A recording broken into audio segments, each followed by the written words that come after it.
Thank you very much, Mr. Speaker, and it's always an honour for me to rise in this House to speak on any important matter of debate. And this is such an important matter, Mr. Speaker.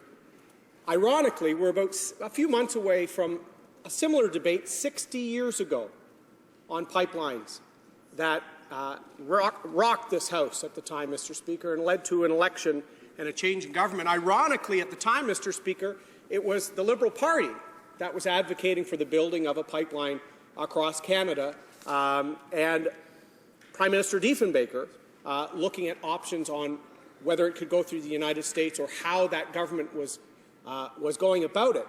But I think everyone involved knew the importance of that project to Canada and its economy. It was the way it was being implemented in the nation's interest, Mr. Speaker. We're back here today because my honourable colleague, the natural resources critic of the official opposition, brought this debate to the House. On debates like this, I also think of a quote that a mentor of mine once told me. I haven't been able to find the attribution, but one of my political mentors when I was living in Nova Scotia was the late Henry David McKean, who was very close to Robert Stanfield, the leader of the official opposition and Conservative leader in Ottawa. And Stanfield once said, "It is far easier to unite one part of Canada against another part of Canada than it is to unite all of Canada." And sadly, Mr. Speaker, we're having this debate tonight because our new Prime Minister seems to have forgotten that point, Mr. Speaker, and the role of the nation's leader in guiding our economy. The Prime Minister speaks regularly about diversity, and I like it when he does that. Diversity is our strength, Mr. Speaker, but diversity is more than just our peoples. It's our geography, and it's our economy, Mr. Speaker. And those three things are linked. Because geography, whether it's Atlantic Canada with our fishery or Western Canada with our resources, the people in those regions benefit from that economy, and all of Canada benefits, Mr. Speaker, and that's the diversity of our country. Second largest in the world, Mr. Speaker, and that needs to be the focus of the Prime Minister of Canada, not pitting one region or one industry or one sector against another, because by doing that, you're dividing Canadians. And our economy is diverse. We sometimes see voices in the media that suggest we're only an oil and gas exporter. That's all the previous government focused on, Mr. Speaker. People who say that have no clear understanding of our economy. The resource economy is very important to Canada, but it represents about 8% of our GDP. And it's not all in a few provinces, Mr. Speaker. You know, Petrolia, Ontario was where oil was first produced in Canada. It's no longer produced there, Mr. Speaker, but Ontario has almost $1 billion in manufacturing jobs in southern Ontario attributable to the resource sector in Western Canada. Those are jobs. There's as many jobs, Mr. Speaker, in southern Ontario attributable to manufacturing due to the resource sector than to auto assembly, Mr. Speaker. The success of that region and that part of our economy benefits all.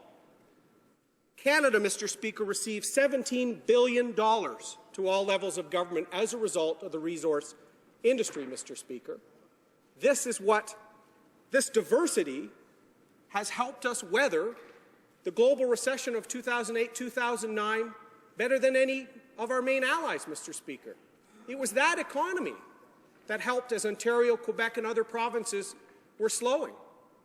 Now, the Canadian way, Mr. Speaker, would be to embrace the diversity of that economy, and as resource prices are depressed, hopefully other aspects of our economy, from high-tech to manufacturing to agriculture to fisheries, can help make up some of the slack. That's what a family does. That's what a confederation does, Mr. Speaker. We cannot pit one industry or one sector of our economy against the other because it becomes pitting Canadians against one another, Mr. Speaker. And the resource industry is much more than just the trees or the minerals or the oil and gas. We have innovated in this sector probably better than any other country. From exploration to extraction to processing, these are high-tech, knowledge-based jobs that help us also mitigate environmental damage, Mr. Speaker, and there's millions being spent on that. I had the pleasure for a number of years working in Toronto in the so-called Bay Street area, Mr. Speaker. the Toronto Stock Exchange and Bay Street would not exist in the form it does today were it not for our resource sector, Mr. Speaker. In fact, our exchange remains one of the best places to raise capital for mining exploration in the world. That's what put us on the map, Mr. Speaker.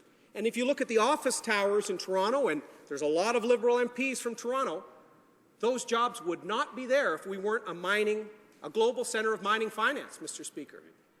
And the capital markets and the banks that have fed off that for generations and are now have placed us as a G7, one of the best and strongest economies in the world, Mr. Speaker.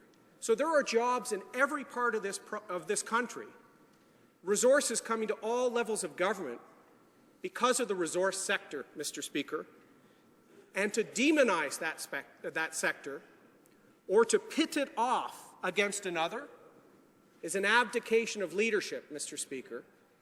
And in the last year, the Prime Minister, both before his election and after, has made comments that make it appear to many that he plays favorites amongst the sectors. And as I said, because sectors and geography and our peoples are so closely linked, picking favorites pits one part of the country against another. We saw that when he said that parts of Ontario need to move past our manufacturing heritage, Mr. Speaker. Well, the auto industry in Canada grew from Oshawa, which I have the honour of representing part of Oshawa, and there are still thousands of jobs in the auto assembly and auto parts industries in my area, Mr. Speaker, and in tens of thousands in southern Ontario, Mr. Speaker. We cannot move past. In fact, the Prime Minister should be saying, how can we secure and expand these employment opportunities, Mr. Speaker? Not every community across the country can pop up a BlackBerry or an Open Text or a Hootsuite. Those are tremendous innovators, Mr. Speaker, but you don't pick those innovators over our resource sector, Mr. Speaker, not when you're the Prime Minister. And in Davos, when the Prime Minister said that resources were in our past, we're resourceful now, Mr. Speaker, in case you didn't know. As if the innovations in situ work in mining and in oil and gas, Canadian innovations, Mr. Speaker, were not resourceful. As if mitigating the water use in the oil sands, Mr. Speaker, was not resourceful. As if raising capital for mining operations or exploration around the world was not resourceful, was not meaningful, Mr. Speaker. The role of the Prime Minister should not be to pick favorites. He should be a champion for all, Mr. Speaker. And I worry the tone he is setting, even in his early days as the Prime Minister of Canada, is setting a tone that other levels of government are following. We see the Mayor of Montreal, his former parliamentary colleague, Mr. Speaker, appearing to think it's okay when you know full well that the opportunity that Energy East holds for New Brunswick and for Western Canada, and that you know full well that the National Energy Board is seized with that matter to make sure it's in the national interest alongside environmental concerns, Aboriginal concerns, community concerns, which writ large have developed into the concept of social license, Mr. Speaker. The Prime Minister has set a tone that is allowing division to start in our country. The Prime Minister of Canada, Mr. Speaker, is not a traffic cop for other levels of government. The Prime Minister of Canada is not a dispassionate referee when there are tens of thousands of jobs on the line, Mr. Speaker. So 60 years later, we're having a debate in this House on pipelines and how they're in our nation's interest. And I will leave with a quote from 2014 from Frank McKenna, a tremendous Canadian, a prominent Liberal leader, speaking on Energy East when he said, quote, "Our country has always had its regional differences, and the Energy East pipeline is not going to change that by itself. That said, following the National Energy Board's due diligence and input from various parties, I would hope that one thing becomes abundantly clear. The Energy East project represents one of those rare opportunities to bring all provinces and regions in this country together to support a project that will benefit us all, and that is truly in the national interest. Thank you, Mr. Speaker.